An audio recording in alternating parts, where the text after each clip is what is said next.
Right sir, తెలుగుదేశంకి rebels ప్రమాదమా ఏంటి అసలు, దాని గురించి మీరు వివరణ? టీడీపీలో రెబల్స్ ఒక ఇబ్బంది కలిగిస్తున్నారు చంద్రబాబుకి. ఎందుకంటే ఆయన ఎంతో ట్రై చేశాడు, చాలామందిని రెబల్స్గా ఉన్న వాళ్ళని విత్డ్రా చేయించుకోగలిగాడు. కానీ ఒక 6 చోట్ల మాత్రం వాళ్ళు వినట్లేదు. సో ఆ 6 చోట్ల ఖచ్చితంగా చంద్రబాబుకి ఇబ్బంది ఉందని చెప్పచ్చు.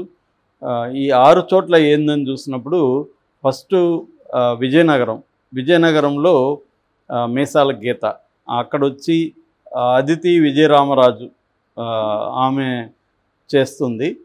సో తెలుగుదేశం తరపున అక్కడ మీసాల గీత రెబల్గా పోటీ చేస్తుంది. ఆమెను అనేక రకాలుగా చంద్రబాబు బుజ్జగించాడు, చాలామంది దగ్గర చెప్పించారు.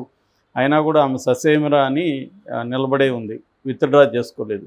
పైగా గోరు చుట్టు మీద రోగటి పోటు అంటారు, అంటే ఆల్రెడీ గోరు చుట్టూ చిన్న నొప్పి ఉంటుంది, దాన్ని రోగటితో కొట్టినట్టుగా ఆమె గ్లాస్ ఇచ్చారు, గాజు గ్లాస్ ఇచ్చారు. సో రేపొద్దున అక్కడేమో జనసేన వాళ్ళందరూ ఆమెకి ఓటేసే అవకాశం ఉంది. ఆల్రెడీ తెలుగుదేశంలో ఒక సెక్షన్ ఆమె వైపు ఉంది. సో ఇది ఖచ్చితంగా ఇబ్బంది. ఇలాగ తెలుగుదేశానికి పడాల్సిన ఓట్లు ఆమె కొన్ని చేల్చగలిగితే అక్కడ వైసీపీ గెయిన్ అయ్యే అవకాశం ఉంది. సో విజయనగరం పరిస్థితి. ఇక ఉండి గురించి మనం అనేకసార్లు చెప్పుకున్నాం. ఉండిలో ఫస్ట్ ఏమో మంతెన రామరాజుకి ఇచ్చారు.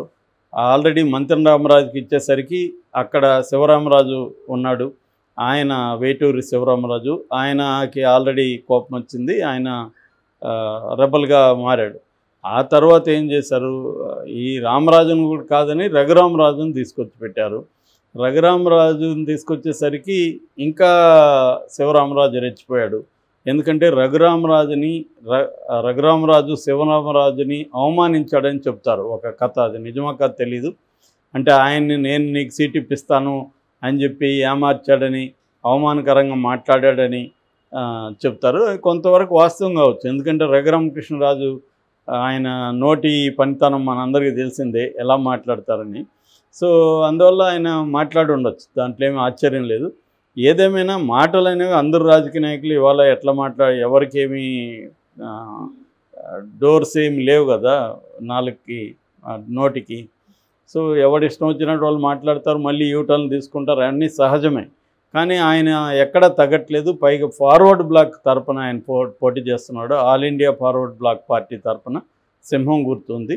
ఆయన ఆల్రెడీ ఎప్పటి నుంచో తిరుగుతున్నాడు, పల్లె నిద్రలు చేస్తున్నాడు. సో ఆయనకి గ్రౌండ్ లెవెల్లో మంచి పట్టు కూడా ఉంది. ఎందుకంటే 2 సార్లు ఎమ్మెల్యేగా పోటీ చేశాడు, ఒకసారి ఎంపీగా నర్సాపూర్ ఎంపీగా పోటీ చేసి ఓడిపోయాడు. సో ఆయనకి పట్టుంది, బాగా వర్క్ చేసుకుంటున్న మనిషి.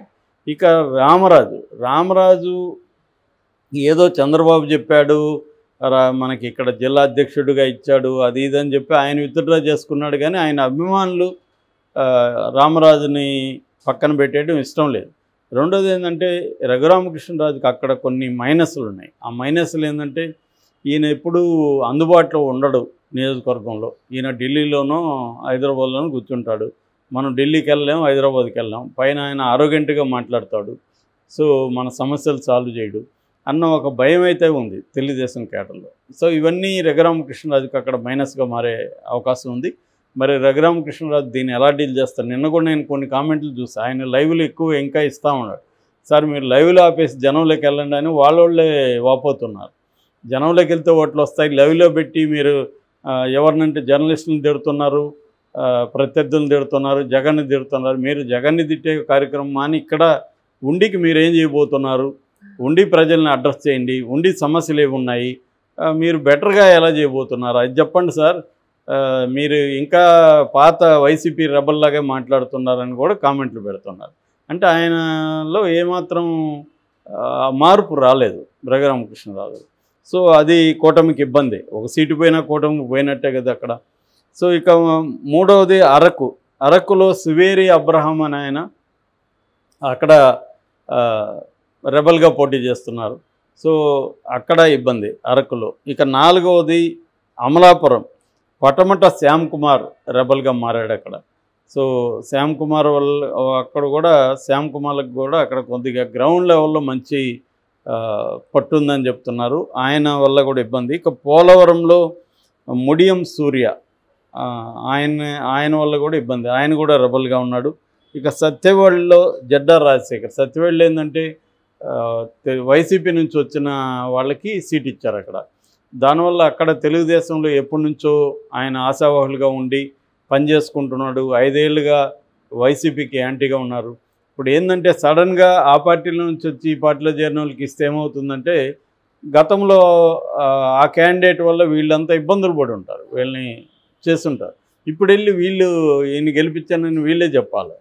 సో ఇది కొంత ఇబ్బంది అవుతుంది. అది సత్యవేడులో ఈ కైండ్ ఆఫ్ ప్రాబ్లం ఉంది.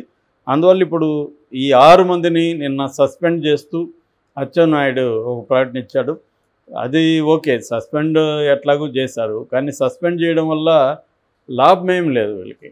అంటే వీళ్ళు మనోళ్ళు కాదని చెప్పడం ప్రజలకి అంత తప్ప వాళ్ళకు ఉండే బేస్ వాళ్ళకు ఉంటుంది. ఈ 6 చోట్ల కూడా కొంత టఫ్ సిచ్యువేషన్ కూటమికి ఉంది. సో దీన్ని ఎలా ఫేస్ చేస్తారని చూడాలి. ఇది కాకుండా ఇంకొన్ని చోట్ల కూడా కూటమికి సంబంధించి రెబల్స్ ఉన్నారు. మడకశిర సునీల్ కుమార్, మడకశిరలో జనసేనకి ఇస్తే తెలుగుదేశం నుంచి సునీల్ కుమార్ రెబల్గా ఉన్నాడు. అట్లాగే బద్వేలు, మైదుకూరు, నూజివీడు, గన్నవరం, కావలి ఇక్కడంతా కూడా రెబల్స్గా కూటమికి.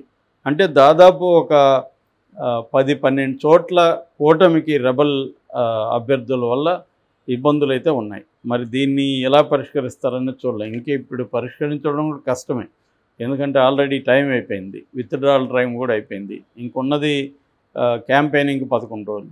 అయితే ఓవరాల్గా చూస్తే 25